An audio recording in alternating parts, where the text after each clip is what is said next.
రాజోలు దీవిలో ఎక్కువ శాతం గల్ఫ్ దేశాల్లో పనిచేస్తున్న కార్మికులే. కుటుంబాన్ని వదిలి పొట్ట చేత పట్టుకుని గల్ఫ్ దేశాలు పోయేది కుటుంబ పోషణ నిమిత్తమే కాని గల్ఫ్ ఏజెంట్ల మోసాలు, గల్ఫ్ వెళ్లిన తర్వాత సరైన పని దొరక్కపోవటం, అక్కడ ప్రమాదవశాత్తు మరణించిన వారికి న్యాయం చేయటంలో ప్రభుత్వాలు విఫలమవుతూనే ఉన్నాయి. వీటికి పరిష్కారం చూపే ప్రజానేత ఎవరు?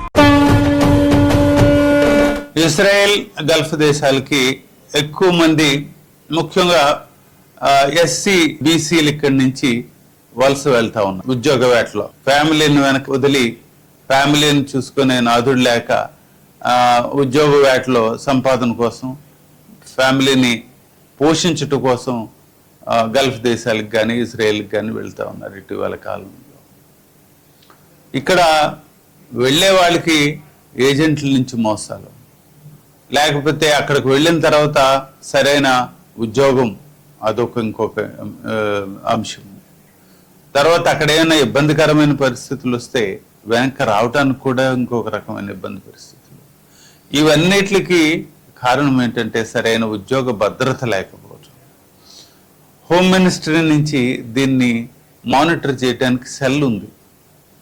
కేరళ లాంటి రాష్ట్రాల్లో దీనికి నర్సులకు పంపించడం కోసం దానికి ఒక ప్రత్యేక విభాగాన్ని రాష్ట్ర ప్రభుత్వం ఏర్పాటు చేసింది.